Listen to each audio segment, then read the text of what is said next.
जय श्री राधे श्री हरिवंश राधा वल्लभ लाल की जय। हरिवंश महाप्रभु की जय। परम पूज्य गुरुदेव महाराज की जय। समस्त संतन हरिभक्तन की जय। समस्त गुरुवन आचार्यन की सदा जय हो। बहुत बहुत स्वागत है सभी का। आज हम बहुत सुंदर प्रसंग है उसे श्रवण करेंगे, भगवत कृपा के अनुभव। और ऐसा ही एक अनुभव आज हम सुनने जा रहे हैं। तो इसका नाम है विपत्ति में सहायता। सब जानत प्रभु प्रभुता सोई, तदपि कहे बिन रहा न कोई। तो चलो सुनते हैं। ये संवत 1950 की घटना है। वैशाख का महीना था। कुछ यात्री माहिष्मती से श्री जगदीश जी जा रहे थे। कुछ यात्री महिष्मती से श्री जगदीश जी जा रहे थे। मैं पहले से ही प्रवास में था। चोली महेश्वर से मैं भी इस दल के साथ हो गया। विद्यार्थी ब्रिजलाल मेरे साथ था। हम लोग नर्मदा के तट पर घूमते हुए दक्षिण की ओर मध्य प्रदेश के सघन वन में चले गए। हमारे साथी बड़े सज्जन थे। पंडित राम नारायण जी मुख्य पथ प्रदर्शक थे। सबका सामान ढोने के लिए एक मजदूर था। धोती, पुस्तक वगैरह जितनी भी आवश्यक वस्तुएं हम लोगों के पास थी। सायंकाल तक हम लोग एक ऊंचे पर्वत की तलेटी में पहुंचे। वहां जंगल विभाग की एक चौकी थी। उसमें 2 मनुष्य रहते थे। सुहावना जंगल था। पास ही फलों से भरी सुंदर हरित वृक्ष श्रेणियां थी और एक स्वच्छ जलाशय था। आज यहीं ठहर गए। स्नान, संध्या और भोजन आदि से निपटकर सोने के लिए वृक्षों के नीचे बिस्तर लगा लिए। वृक्षों की हरियाली थी। ठंडी वायु बह रही थी। ब्रिजवासी पंडित सरयू शरण ने ब्रिजभाषा के 2-1 मनोहर पद सुनाए। फिर बड़े प्रेम से जगन्नाथ अष्टक गाने लगे। मुझे भी उमंग आ गई। मैं और ब्रिजलाल भी उनके साथ गाने में तन्मय हो गए। कुछ समय भगवत चर्चा में ही बीत गया। चौकीदार बड़े भले आदमी थे। उन्होंने कहा कि कल आप लोगों को इस पहाड़ पर 20 मील चलना पड़ेगा। रास्ते में दुकान या गांव नहीं है, ना कहीं पानी ही मिलेगा। फिर गर्मी का मौसम है, अतः आप लोग सवेरे 5 बजे नित्य कर्म जलपान आदि करके अपने साथ जल लेकर यहाँ से रवाना हो जाइएगा।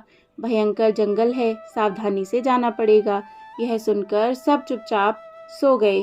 प्रातःकाल सबने स्नान आदि करके जल के लोटे भर लिए और जय जगदीश कहकर यात्रा आरंभ कर दी। तो बोलो जय जगदीश। पर्वत पर पगडंडी गई थी। दोनों ओर ढालू जगह थी। हम लोग 2-4 मील तो हंसी मजाक में ही चढ़ गए, पर अब 8 बज चुके थे। बड़ी कड़ी धूप थी, पर दोपहर की आने वाली धूप को सोचकर बलवान साथी चुपचाप आगे बढ़ने लगे। साथियों की किसको खबर। सूर्य की प्रचंड किरणों से पर्वत के पत्थर तपने लगे थे। वृक्षों के भी पत्ते गिर रहे थे। कहीं शीतल छाया नहीं थी। गरम लू चल रही थी। सब पसीने से तर हो रहे थे। सबको अपनी लगी थी। मैं और ब्रिजलाल सबसे पीछे रह गए। साथी मीलों आगे निकल गए। इस समय हम लोग शायद 10 मील चढ़ गए थे। पैर आगे नहीं बढ़े, भारी हो गए। दोपहर का समय हो गया। ब्रिजलाल घबराकर एक पलास गाछ के नीचे बैठ गया। वह मुझसे भी कोमल था। अब पुस्तक वगैरह को एक तरफ रख मैं भी वहीं बैठ गया। जल प्राय आधा पी चुके थे। एक कदम आगे बढ़ना कठिन ही नहीं दुष्कर सा लगता था। ब्रिजलाल थकावट से वहीं सो गया। उस विशाल वन में मैं अकेला जग रहा था। पर्वत पर कहीं योजने लंबी झील दिखलाई पड़ रही थी, तो कहीं दावानल का धुआं बड़े जोर से उठ रहा था। बीच बीच में गुफाओं से गरजने की आवाज सुन मैं चौंक पड़ता था। हम दोनों के पास 300 के करीब रुपए कमर में बंधे थे। मैं इस कठिन यात्रा का अनुभव कर चिंतित सा हो रहा था। भयंकर वन में ना किसी पथिक के दर्शन, ना कोई ढांढस देने वाला था। हम 2 नए अनजान यात्री पड़े थे। अभी 5 कोस रास्ता चलना था। जल लाने का कोई उपाय नहीं हमारे पास। थोड़ा सा जल बचा था। भूख बड़े जोरों से लग रही थी। चारों ओर केवल वन और नील आकाश दिखलाई पड़ता था। मेरी चिंता बढ़ रही थी। इतने में सामने से उसी पगडंडी पर एक भयानक भील कुल्हाड़ी लिए आता दिखलाई पड़ा।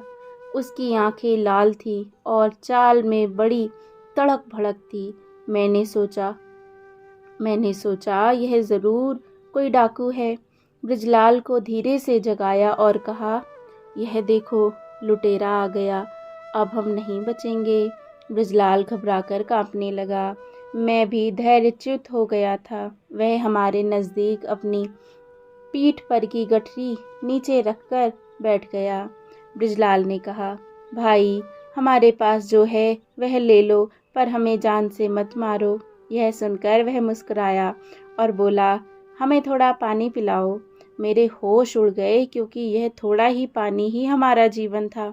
पर भगवान का भरोसा कर मैंने पानी पिला दिया। यही खैर थी कि दूसरे लोटे का पानी उसने नहीं मांगा। जय जय श्री राधे। इसके बाद उसने अपनी गठरी खोली। उसमें केले थे। मुझे और बिजलाल को 8-8 केले देकर उसने कहा, खा लो, हम भूखे थे ही। उसकी यह प्यारी बोली सुन भगवान को अर्पण कर केले खा गए। तृप्ति के साथ ही आत्मा में शांति मालूम हुई। फिर दूसरी बार उसने मुस्कुराकर उतने ही केले हमें और दिए और कहा, जब भूख लगे तो इन्हें खा लेना, डरो मत। वह देखो चीखलता पास ही है। ये जगह का नाम है चीखलता, पास ही है, वहीं जल मिलेगा। तुम्हारे 4 साथी आगे कुछ दूर पर बैठे हैं। उनमें से पंडित राम नारायण ने मुझे कहा है कि 2 लड़के तुम्हें रास्ते में मिलेंगे, उन्हें जल्दी भेज देना। अतः जाओ, तुम्हारे साथी शीघ्र ही मिल जाएंगे। मैंने उसकी दयालुता पर मुग्ध हो कुछ भी कहने का साहस नहीं हुआ। वह हमें समझाकर चलता बना और थोड़ी दूर चलने के बाद फिर दिखलाई नहीं पड़ा। अब हम में बल आ गया था। निर्भय से हो गए थे। कुछ विनोद की बातें भी होने लगी। भूख प्यास मिट गई। झपाटे से चढ़ने लगे। लगभग 1 बज चले थे और 5 बजे तक ऊपर चढ़ गए। वहाँ शिखर पर एक पुराना किला और पास ही फला फूला गूलर का वृक्ष था। वहाँ पहुँचते ही पेड़ पर कोलाहल सुनाई पड़ा। वे कह रहे थे, आओ भाई, आप लोग आ गए। हम लोग बड़े हैरान थे कि इतनी देर कहाँ हो गई। बोली से ब्रिजलाल ने साथियों को पहचान लिया। वे गूलर खा रहे थे। पंडित राम नारायण जी ने कहा, क्या करें, प्यास के भय से हम लोग आगे चले गए, आप पीछे रह गए। क्षमा करें, भूखे होंगे, हम फल फेंकते हैं, इन्हें खाइए। यहाँ से गांव 2 मील दूर है, अभी थोड़ा विश्राम करके चलेंगे। ये बातें सुनकर ब्रिजलाल ने हंसकर मुझसे कहा, देखो भाई, हमें अनजान भयानक जंगल में छोड़ ये यहाँ गूलर के फल खा रहे हैं। और फिर जोर से कहा, पंडित जी, आप तो उपदेशक हैं, फिर इन भुनगों से भरे गूलर के फलों को कैसे पावन कर रहे हैं। यह सुन पंडित जी जरा लज्जित से हो गए और बोले, भाई, भूखा क्या पाप नहीं करता, फिर भी हम फल को तोड़कर फूंक से भुनगों को उड़ा देते हैं और फिर खाते हैं। तुम भी भूखे हो, कुछ खा लो ना। ब्रिजलाल ने मुझको इशारा किया और दोनों ने केले की फली निकालकर दिखलाई कि हमारे पास तो ये हैं, हम क्यों गूलर खाने जाएं, खूब केले खाएंगे, क्या आपको नहीं मिले। गूलर का फल सब समझते हैं ना, गोल सा होता है, छोटा सा नींबू के आकार का छोटा नींबू, और उसमें फिर बहुत सारे भुनगे भी होते हैं और थोड़ा सा उसके अंदर जो जैसे फल होता है तो फ्रूट भी होता है। पंडित राम नारायण जी नीचे उतर आए। साथी भी उनके पीछे पीछे आ गए। आते ही उन्होंने पूछा, ये केले कहाँ मिले ये केले उन्हें। केले कहाँ मिले? रास्ते में तो जंगल के सिवा और कुछ नहीं था। मैंने कहा, आपने जिस मनुष्य से संदेश कहला भेजा था उसी ने 8-8 केले हमें खिलाए और उतने ही हमारे साथ बांध दिए। ये रखे हैं। मेरी बात सुन सब आश्चर्यचकित हो गए। कहने लगे, जगदीश की शपथ, रास्ते में हमें कोई मनुष्य नहीं मिला और ना हमने किसी से संदेश कहलवाया। आप मजाक कर रहे हैं।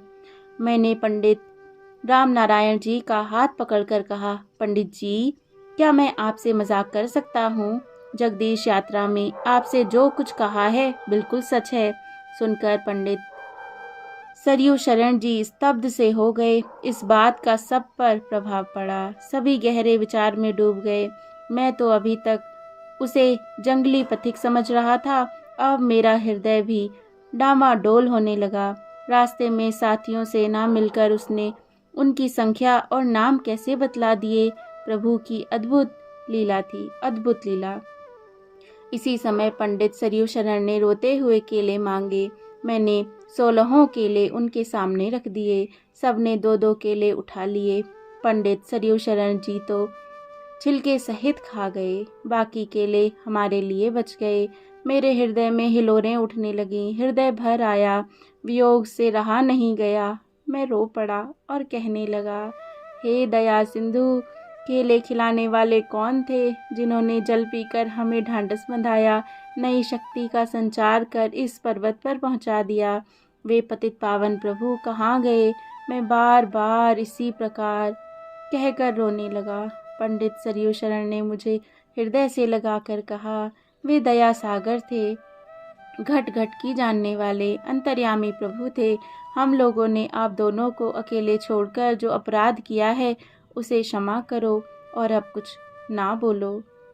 मैं चुप हो गया। बाकी केले मित्रों में बट गए। मैंने प्रेमवश एक रख लिया था।